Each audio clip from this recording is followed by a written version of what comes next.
Buenas tardes a los amigos y seguidores del canal. La otra vez saqué un video sobre algo que observo frecuentemente para edificios de mediana altura, sobre definir elementos que soportan cargas predominantemente verticales, llamadas columnas, a secciones donde una dimensión predomina y la otra, el espesor mínimo, es reducido. Y me pregunté, o les hice la pregunta, sobre si pensábamos que estábamos diseñando respetando los reglamentos vigentes. Ese video cortito salió hace varias semanas y a raíz del mismo se generaron una serie de consultas, preguntas, inquietudes que me pareció interesante poder tratar de redondearlas o cerrarlas con un video complementario. Así que acá estamos. La pregunta es, ¿en nuestros proyectos diseñamos correctamente? Ya no hablo de temas generales, sino ¿diseñamos correctamente las columnas en las estructuras de hormigón armado? Porque podríamos preguntarnos si respetamos los reglamentos en múltiples temas del diseño, solo pensando en una estructura de hormigón armado, ¿no? Nos enfocamos en el video anterior y lo redondeamos en en el aspecto de columnas. Entonces, hace algunas semanas subí un video donde me planteaba si respetamos los reglamentos de diseño en nuestro país, enfocándome en un tema particular de tantos, pero importante, relevante: el diseño de las columnas de hormigón armado in situ en el edificio tipo que solemos hablar que estamos diseñando. Y a partir del mismo, como les comenté, surgieron consultas relacionadas con el video. Voy a intentar complementarlo ahora y aclararlas. Entonces, cuando estamos desarrollando la etapa de proyecto y diseño, trabajamos según el reglamento con nuestras columnas de hormigón armado. Bueno, esa era la pregunta que hice en el video 1. Se desarrollaron algunas ideas que pueden ser compartidas por algunos, por otros no, y ahora las vamos a ampliar.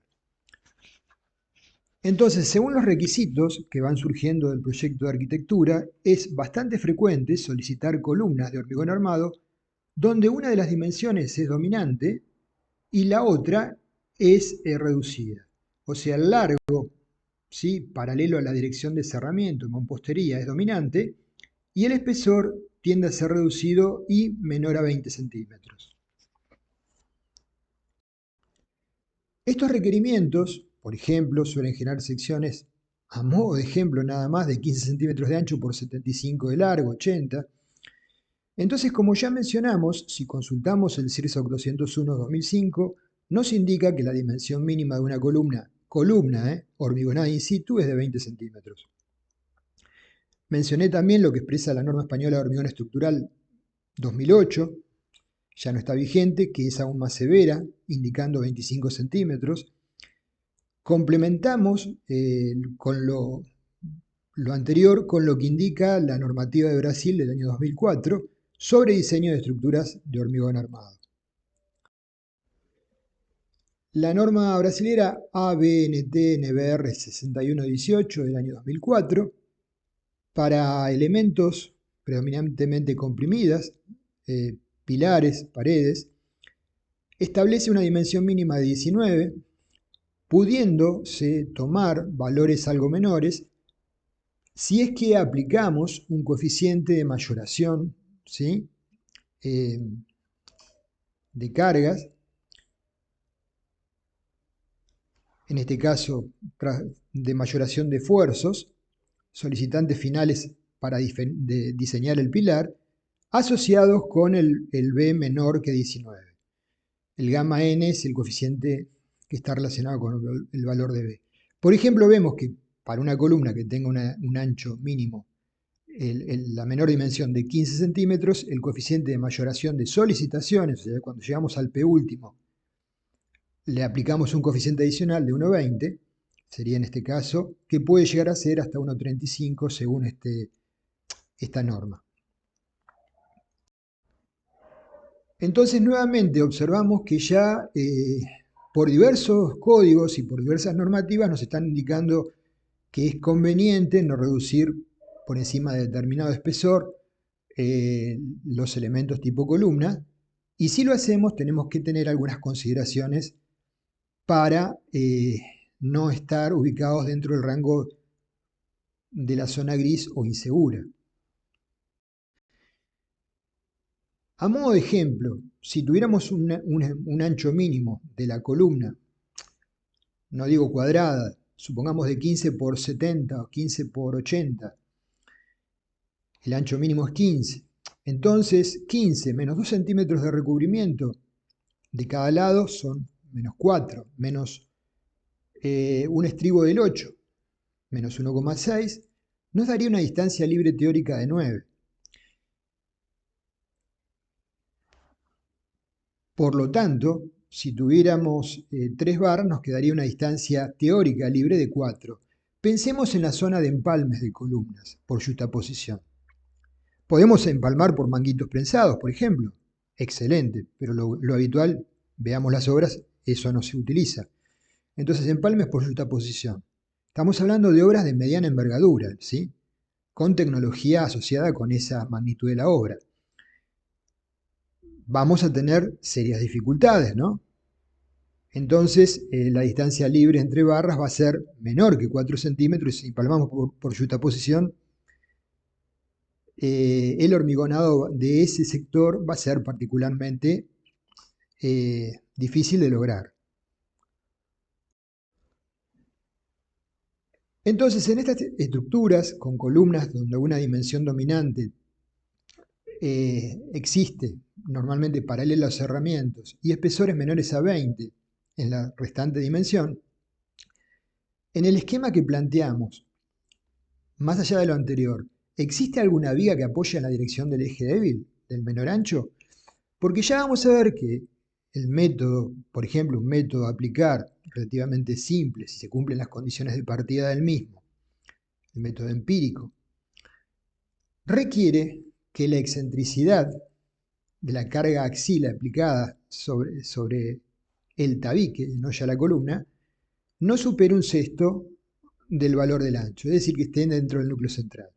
Entonces, si se presenta alguna viga que apoye en la dirección del eje débil, probablemente los momentos que le transfieran ya nos compliquen cumplir con esta condición. Por otro lado, en la zona de cocheras, planta baja, abierto, subsuelo, ¿tenemos en forma interna alguna columna tabique de espesor reducido? Supongamos que existe y se ven, ¿sí? De hecho, si uno camina y mira va a ver muchas, ante el impacto por una mala maniobra de un vehículo liviano, una camioneta, ¿sí? Que estaciona, que impacta según el eje débil de esa columna tabique. ¿Qué efectos puede tener en la estabilidad general? Me pregunto. Si no se cumple con el concepto de columna, podemos diseñar como tabiques. En el reglamento CIRSOC 201-2005 se plantean los requisitos para el diseño como tabiques en el capítulo 14. Menciona lo que vemos anteriormente, más allá de un método empírico que es de aplicación restringida a las situaciones en las cuales se cumplan las condiciones de partida del mismo, que la excentricidad en el eje débil caiga dentro del núcleo central y que se cumplan ciertas relaciones de espesores y altura o largo. Caso contrario, tendríamos que recurrir a las especificaciones de diseño de columnas indicadas en los artículos 10.2, 10.3, 10.11, 10.10, 10.11, etc., que tienen que ver con los aspectos de carga axial y flexión y la verificación de segundo orden. Entonces, esto nos remite, para tabiques que no puedan diseñarse con el método empírico, a utilizar lo indicado para columnas en la verificación a pandeo. Por otro lado, el código ASI 318-2019 trata este tema de diseño de tabiques de hormigón in situ. Y acá se plantea, en el artículo 11.5.3, el método de diseño empírico, que como dice en la columna de la derecha, se aplica solo a secciones transversales rectangulares, macizas, de dimensiones constantes, donde las cargas axiales excéntricas y momentos debidos a fuerzas del plano se usan para determinar la excentricidad total máxima de la fuerza mayorada, PU, y cuando la fuerza axial resultante para todas las combinaciones aplicables de carga se encuentre localizado dentro del tercio central del espesor del muro, que se llama H, o sea, la excentricidad no mayor que H sobre 6 en todas las secciones a lo largo del muro no deformado. Entonces, caso contrario a este método, que es de aplicación simple, H es el espesor del muro, no sería utilizable, ¿sí? K es la condición de borde de ambos extremos del tabique. Si es articulado, articulado es 1, si no puede ser, si es desplazable puede ser mayor que 1, ¿sí? Y LC es la altura física. AG es la sección del mismo. Entonces, en la tabla 11.532 nos indica factores de longitud efectiva K para muros. Cuando podemos considerar que el muro está ariostrado y restringido parcialmente al giro en ambos extremos, se puede adoptar 0,8. Si, por ejemplo, hay losas a ambos lados y no significan una restricción importante, podemos adoptar K igual a 1. Y si el tabique está ubicado en una estructura que es de por sí desplazable, ¿sí? Hay una traslación y giro ante la presencia de cargas horizontales, supongamos derivadas del viento, tendríamos que pensar en un factor de K igual a 2. Cuidado con esto. La tabla 11.311 nos da espesores mínimos del muro de carga mayores a 100 milímetros o un 25avo de la menor longitud, de la menor entre la longitud y la altura no soportada, ¿sí? Para muros de carga, que sería lo que nos interesa en este caso.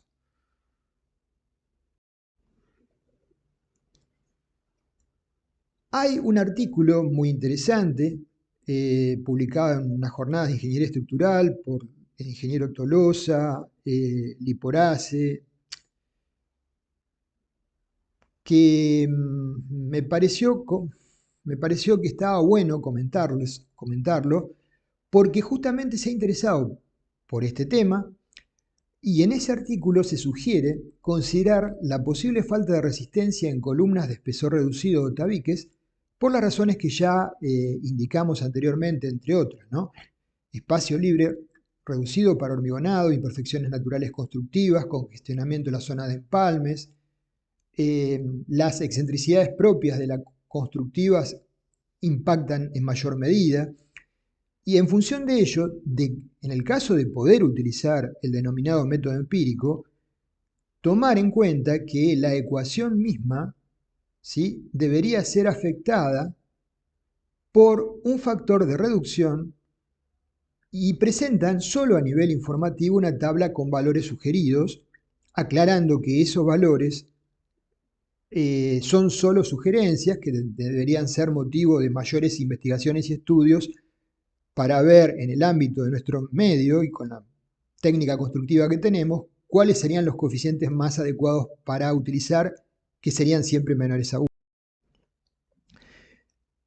Ya el código ASI 318-2019, en el artículo 10.3.1, para elementos comprimidos, indica que no especifica tamaños mínimos, con el fin de que columnas de muy poca carga, ¿sí?, con secciones transversales pequeñas, porque son estructuras de baja altura, no sean necesariamente de secciones excesivas, ¿sí? Pero aclara también, si se usan secciones transversales pequeñas, se requiere de una mano de obra cuidadosa y los esfuerzos por retracción tienen una mayor importancia. Esto está sacado del comentario del código ASI 318-2019.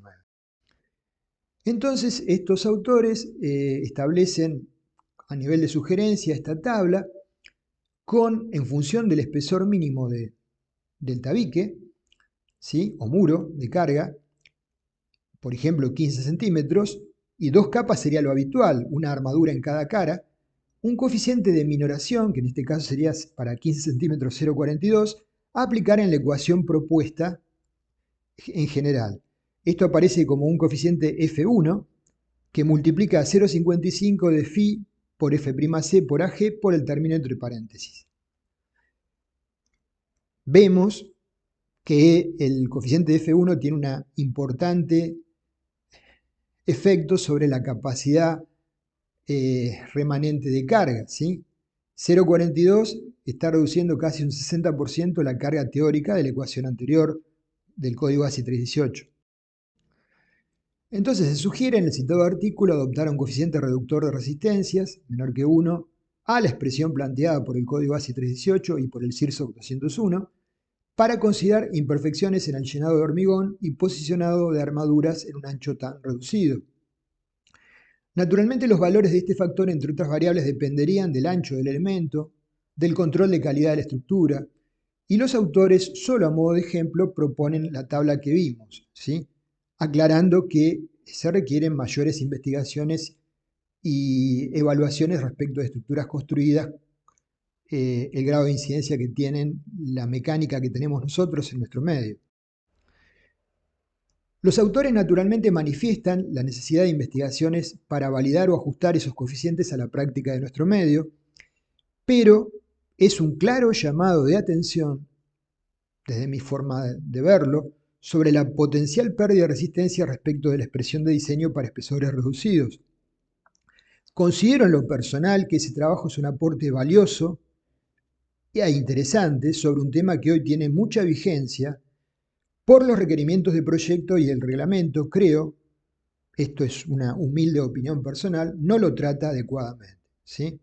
Está extrapolando ecuaciones que surgen de análisis hechos en Estados Unidos con otras técnicas constructivas y otros controles de ejecución que no necesariamente cubren nuestras prácticas, ¿sí? Y no estaríamos ubicándonos del lado de la seguridad precisamente. Entonces, esta es la ecuación teórica del CIRSOC 201, del código ASI 318, ¿sí? Debiendo cumplirse que phi por Pn debe ser mayor o igual que P último. Y siguiendo el criterio mencionado, tendríamos que phi por Pn por F1 debería ser mayor o igual que P último.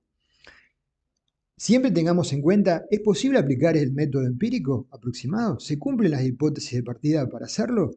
Si no, ninguna consideración de la que estamos planteando tendría validez.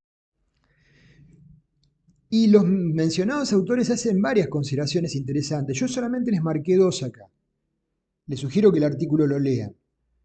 Resulta claro que el comportamiento no lineal de las barras comprimidas con esbelteces elevadas constituye un riesgo mayor para la seguridad de las estructuras, ya que pequeños cambios en la materialización y o las cargas pueden llevar a aumentos desproporcionados en las solicitaciones y agotar la resistencia del elemento con facilidad. Por ello, el empleo de barras comprimidas con gran esbeltez mayor a 70, por poner un valor, mencionan, debe hacerse únicamente cuando no puede evitarse. O sea, mucho cuidado cuando los espesores reducidos llevan esbelteces del orden de 70 o mayores, ¿sí? Cada vez tienen mayor incidencia a ello. Sería deseable, este comentario lo comparto plenamente, que futuras ediciones del reglamento 201-2005 establezcan en forma explícita en los armados con dos capas de armadura los requisitos para el diseño de la armadura normal al plano, horizontal, estribos, que vinculan las capas de armadura, ¿sí? Estoy cortando y pegando solo dos de las conclusiones que obtienen son bastante más extenso esto e interesante. Para finalizar, el armado con estribos de este tipo de elementos, tipo tabiques, que están predominantemente comprimidos, como una interpretación personal, debería limitar la posibilidad de pandeo de las armaduras embebidas, así como lo hace en columnas, ¿sí? Y esto, el segundo comentario para finalizar, es algo general para tabiques, genera estribos cerrados en ambos extremos que permitan confinar al hormigón y mejorar su desempeño, sobre todo cuando hay en el plano del eje fuerte esfuerzos axiles y momentos flectores, ¿sí? Esto último es recomendable para tabiques en general de cualquier espesor. Bueno, espero haber aclarado algo el tema y las consultas realizadas. Gracias.